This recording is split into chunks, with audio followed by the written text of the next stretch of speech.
It's Friday, and that means it is time for our weekly roundtable discussion on some of the top stories of the week as Barack Obama sets his priorities.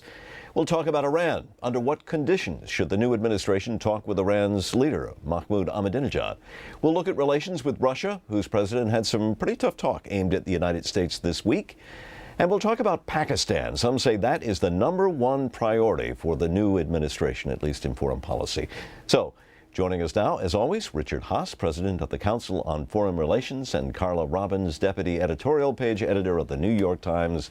Welcome to you both. Thank you. Thanks. Carla, let's start with you. And let's start with the story we began the newscast with, which is talking about Iran, how to deal with it, how to prevent a nuclear Iran.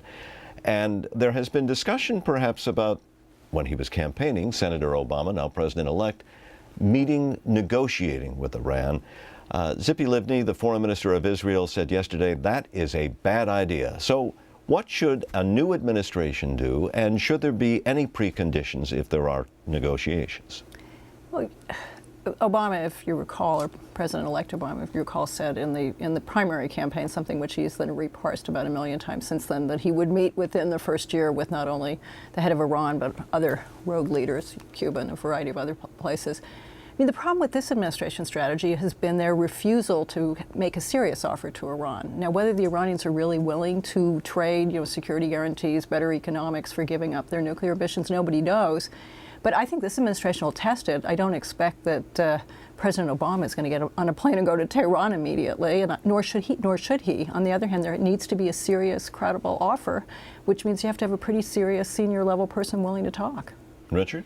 The United States should be willing to talk to Iran directly without precondition. The only caveat I'd add is we have to make sure the Iranians do not use talks as a tactic to stall so they can continue to develop the capacity to enrich uranium. Which is what they've been doing for the last couple of years with the Europeans. But I would not talk to Ahmadinejad directly. Indeed, I'm hoping that come June, he's no longer the president. And there's a decent chance he won't be, given how poor the economy is doing, given the fact that the Iranians now, when they do their budgets, they assume that oil is $90 to $95 a barrel.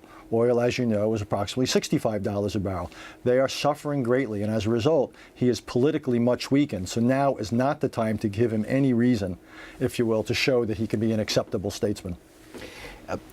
Negotiation with Iran is so irksome to so many people. How do we get over that as a stumbling block or a potential one for a new administration? But you mean irksome to Americans or irksome to... There are many Americans, especially conservatives, of course, who find it just an idea that you can't do. But we're negotiating with the North Koreans.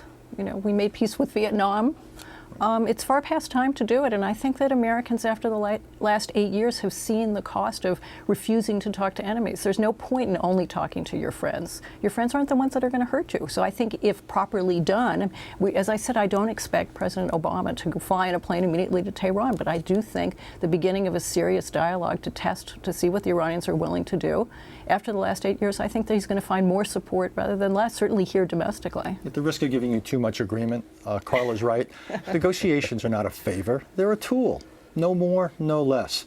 With pretty much anybody. You've got to obviously pitch the right level of negotiations. You've got to think about your tactics and so forth. But negotiations themselves are neutral.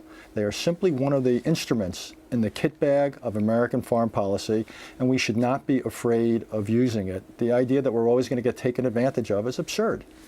Quickly, changing subjects now, Russia, another perhaps long-term threat for the United States. On the very day that many Americans were reading the results of the election, Dmitry Medvedev, the Russian president, comes out with a pretty strong condemnation of the United States. He seems to throw down the gauntlet. Richard, what was going on with that, and why that day? I wouldn't use the word strong. I'd use the word boneheaded. Here he is jamming the president-elect 24 hours after he gets the job. It's as if the Russians said, let's start off on the wrong foot. Let's continue the bad chemistry in this relationship. The only thing I can think of is either Putin, for one reason or another, forced them to do it, or the Russians are playing, if you'll pardon the expression, wag the dog ski. They're looking for a way to basically distract attention from the fact that their stock market's lost, 75, 80% of its value? But it makes no sense strategically.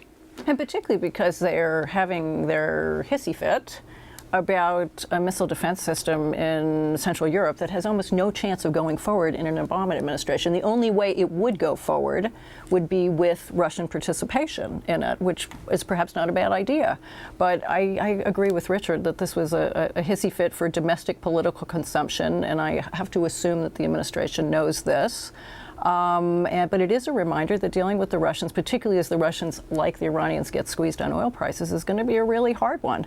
But I think there's probably a lot of people discounting that immediate one because missile defense is not a priority of the new administration. All right, well, I want to swing to Pakistan because that is considered to be a real burning issue for the United States and the new president. These missile strikes, another one today. There have been reports within the Pakistani media that, in fact, the Pakistani leadership is supportive of this, that they sign off on this. Richard, would you believe that? Up to a point. The Pakistanis are worried for good reason, or at least some Pakistanis, about what you might call the Talibanization of their own country. They went out and supported the Taliban for years in Afghanistan, and now it's coming back to bite them. It's the ultimate blowback or irony. So they are worried, but they've got to be careful. Too much cooperation with the Americans mean they forfeit the nationalist legitimacy, but they know they need help because they don't have an army that in any way is geared to take these guys on. They don't have a police force that in any way can do it. They need American help, just not too much. And as a result, they have to look like a reluctant partner. So there's a little bit of theater going on here. I know that shocks you. Carla? Well, I think that I agree with Richard. Certainly, it's a threat inside of Pakistan. It's comforting that the new Pakistani leadership understands it's not just the American war on terror, that it's a domestic, serious problem. On the other hand, boy, I really would like to see it done surgically. I mean, the reports that keep coming in of the number of civilian casualties again and again and again, the Americans, the Pentagon keeps denying it, and then they go back and look again. I mean, can't they do this better than this? Carla, we're going to have to leave it right there. Carla Robbins with the New York Times. Thank you very much. Richard Haass. We're going to find out who writes your material when we come back next week. Thanks very much to both of you.